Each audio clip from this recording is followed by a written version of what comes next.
Komið sæl og velkomin heim í stofu, ég heiti Bryndís Svavarsdóttir. Í dag 8. mars er 3. sunnudagur í föstu. Þema dagsins er fórnarvilji. Í lexíunni er frásögnin af því þegar Davíð felldi Golíat.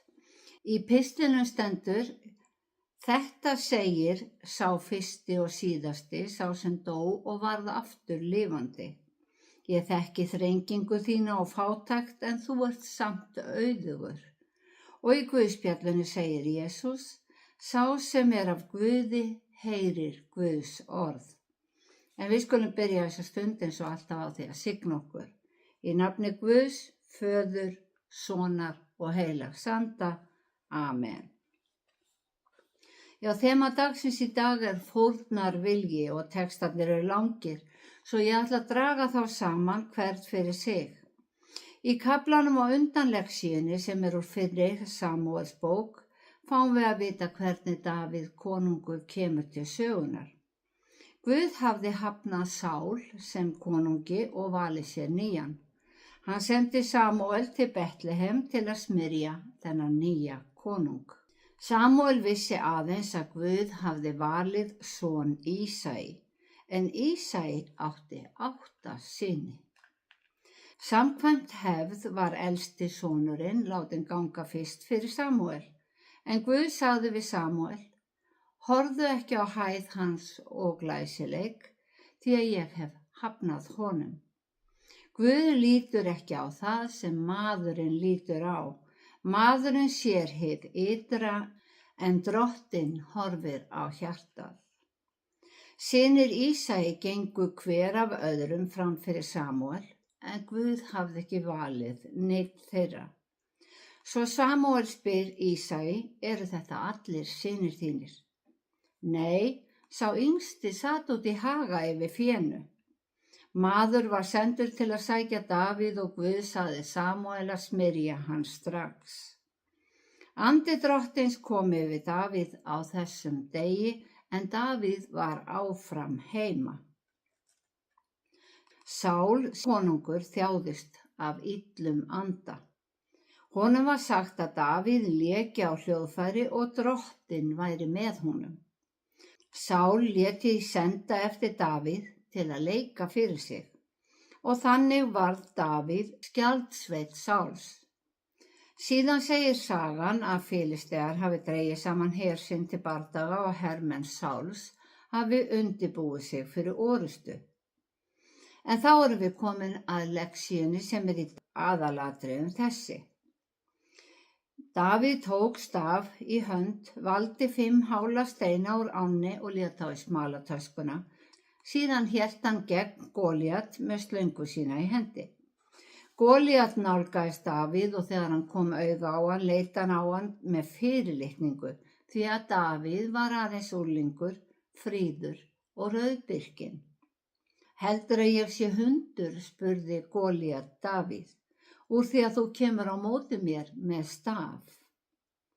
Davíð sagðist koma í nafni Drottins hersveitanna og sagði að Drottinn frelsi menn ekki með sverði eða spjóti. Þegar Golíat lagði til atlögu á móti Davíð, tók hann stein úr töskunni, slöngvaði og hæfði Golíat í ennið. Grófst steinninn í enni hans sem féll á grúfu til jarðar. Hann felldi Golíat og drap án þess að hafa sverð í hendi. Í þessari sögu eru margar ábendingar til okkar og myndlíkingar. Davíð var aðeins unglingur, en það er tekið fram að hann hafi verið fríður. Já, maðurinn horfir á útlitið og dæmir oft eftir útliti, en Drottinn horfir á hjartað. Ísai, faðir Davíðs, vissi af komu Samúels en hafði dæmt Davíð úr leik. Hann taldi spámanninn aðeins hafa áhuga á eldri sonunum. Í Sálmi 75 segir: Guð er sá sem dæmir, hann niðurlægir einn og upphefur annan. Það þurfti að sækja Davíð út í haga, hann var fjárhirðir, en þá myndlíkingu notaði Jesús því hann sagði: Ég er góði hirðirinn. Góði hirðirinn leggur líf sitt í sölurnar fyrir sauðina. Önnur myndlíking að Davíð gekk einn á móti Golíat. Sál hafði látið færa hann í sín herklæði en Davíð afklæddist þeim, fannst þau hefta sig svo hann klæddist hertíðum trúarinnar, fullviss að Guð væri með honum. Á sama hátt fór Jesús einn fyrir líf sinn og sigraði hinn illa andstæðing hann gaf líf sitt á krossinum. Líkt og Davíð sigraði hann ekki andstæðinginn með sverði eða spjóti. Davíð valdi 5 steina, jafn marga og sárin á líkama Jesú. Enn ein myndlíkingin að Davíð sigraði Golíat með steini sem hafði verið laugaður sírennandi vatni því hann var úr ánni. En Jesús sagði að hann væri bæði lækur lifandi vatns, hornsteinn trúarinnar og bjargið sem við eigum að byggja líf okkar á. Að lokum kemur fram að risinn féll fram fyrir sig. Líkt og menn falla fram í lotningu, viðurkenna æðri mátt eða ósigur. Sagan kennir okkur að við getum reitt okkur á styrk trúarinnar. Við getum ekki sigrað heri hins illa en við getum tekið frumkvæðið og staðið gegn því hverju sinni og Guð mun gefa okkur þann styrk sem við þörfnumst. Pistillinn úr Opinberunarbók Jóhannesar 2. kafla. Jóhannes staddur á eyjunni Patmos. Hún var tíma fangaeyja en fræðimenn ekki vissir hvort Jóhannes hafi verið fangið þar eða hvort hann hafi flúið þangað sjálfur eftir að eyjan hætti að vera fangabúðir. Í 2. og 3. kafla bókarinnar 7 bréf til 7 safnaða í Asíu. Þessi bréf hægt að túlka á að minnstakosti 2 vegu. Þau gætu lýst þeim aðstæðum sem voru í söfnuðunum þegar bréfin voru skrifuð, en þá stóðu yfir ofsóknir gegn kristnum mönnum. En þau gætu líka túlkað eða verið spádómur framgang kristninnar í gegnum veraldarsöguna, þar sem hver kirkja myndi tákna ákveðið tímabil. Og það áhugavert að skoða. Fyrsta bréfið var til safnaðarins í Efesus. Hún var kirkja fyrstu aldarinnar. Almennt lofsverð en kirkjan hafði fallið frá sínum fyrri kærleika, segir í bréfinu. Og kannski erfitt að sýna kærleika þegar menn voru ofsóttir. Textinn í dag úr bréfi 2 til safnaðarins í Smyrnu og samantekt úr bréfinu að sá sem dó en varð aftur lifandi segir söfnuðinum að hann þekki þrengingu þeirra og fátækt en segir þú samt auðugur.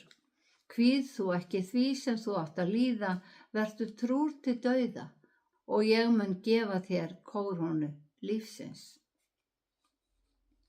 Frá 1. og fram á 4. öld varð kirkjan fyrir ofsóknum frá rómverska keisaranum.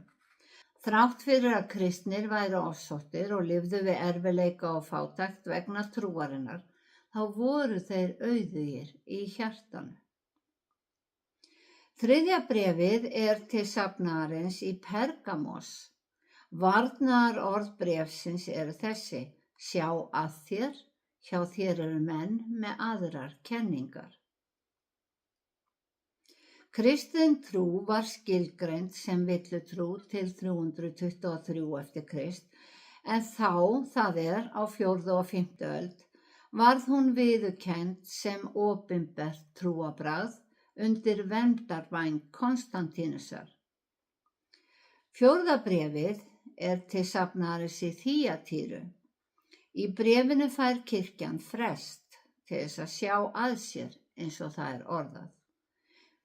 En í veraldarsögunni hélt katólska kirkjan völdum í vestrænum heimi frá 7. og fram á 16. öld eða fram að siðbót Lúthers, en í austri ríkti rétttrúnaðarkirkjan. En með siðbótinni reyndi Lúther að rétta af stefnu kirkjunnar. 5. bréfið er til safnaðarins í Sardes og í því stendur: þú lifir að nafninu til en ert samt dauður. Tímabilið frá siðaskiptum eða frá 1517 og fram á 17. öld var tími umskipta í trúmálum. Í flestum löndum var þjóðtrú og almenningi skylt að hafa sömu trú og yfirvöld. En það gat þýtt trúskipti í hvert sinn sem skipt var yfirvald og þetta var dýrkeypt fyrir trúna því á þessum tíma dofnaði ljós siðaskiptanna. 7. bréfið er til safnaðarins í Fíladelfíu en þar stendur: ég hef látið dyr standa opnar fyrir þér sem enginn getur lokað. Þú hefur lítinn mátt en hefur þó varðveitt orð mitt og ekki afneitað mér. Veraldarsagan segir okkur að á 18. og 19. öld spratt upp mikil trúarvakning og fjöldi trúboðshreyfinga. Fólk flykktist meðal annars til Vesturheims á 19. öld í því skyni að fá að rækta trú sína í friði.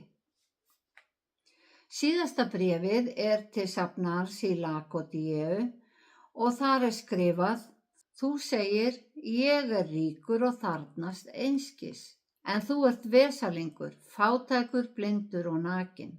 Ég tifta og aga alla þá sem ég elska, legg þú því kapp á að bæta ráð þitt. Séu bréfin skoðuð á þennan hátt má lesa framgang kristninnar frá tímum Jesú. Síðasta bréfið lýsir tímanum í dag og samkvæmt því eigum við að leggja allt kapp á að bæta ráð okkar. Og því miður held ég að þessi orð séu viðægandi fyrir okkar tíma, þar sem menn telja sig vera ríka og komast af án þess að treysta á Guð. Jesús kom til að boða fátækum gleðilegan boðskap, en án trúarinnar er maðurinn skilgreindur fátækur í anda. Án trúarinnar erum við nakin, þar að segja berskjölduð og blind á lævísi hinna illu afla. Svo hvað er til ráða? Sífellt fækkar í kirkjunni sem reynir að þóknast öllum. En hvers vegna gerir hún það? Ekki reyndi Jesús að þóknast öllum. Hann talaði tæpitungulaust eða eins og við segjum, hann lét fólk heyra það. Jesús talaði fyrir sinnaskiptum og síðasta bréfi segir að við þurfum að bæta ráð okkar. Við séum fátæk, blind og nakin. Og aðeins náð hans getur fætt okkur, klætt og gefið andlega sjón. Í Guðspjallinu er Jesús á tali við gyðinga sem höfðu tekið trú á hann. En þó þeir hafi tekið trú þá segir Jesús að þeir eigi djöfulina föður vegna þess að þeir trúi því ekki að Guð hafi sent hann. Ekki hef ég sent mig sjálfur, sagði hann, sannarlega segi ég ykkur, sá sem varðveitir mitt orð skal aldrei að eilífu deyja. Þessir gyðingar höfðu tekið trú á Jesú. Þar að segja þeir skilgreindu sig sem fylgjendur hans, en hjörtu þeirra fylgdu ekki. Á okkar tímum er það svipað og vera skráður í kirkju, en vera ekki í neinu sambandi við Guð.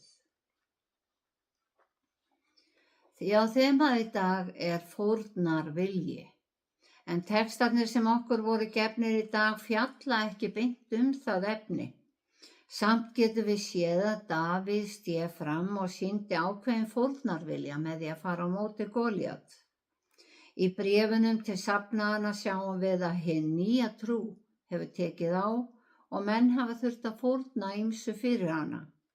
Og í Guðspjallinu segir Jesús að Guð hafi sent hann. Hann sendi sig ekki sjálfur. Aðeins í þeim texta finnum við hinn ótrúlega fórnarvilja.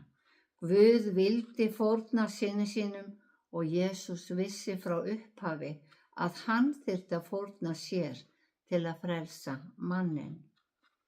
Jafnvel eftir að hafa gengið jörðina í rúm 30 ár, eftir að hafa séð allt hið illa sem þrífst í heiminum, eftir að hafa lesið hinar ótrúlegustu hugsanir manna, verið hættur og smáður og spurður hvort hann væri ekki haldinn illum anda.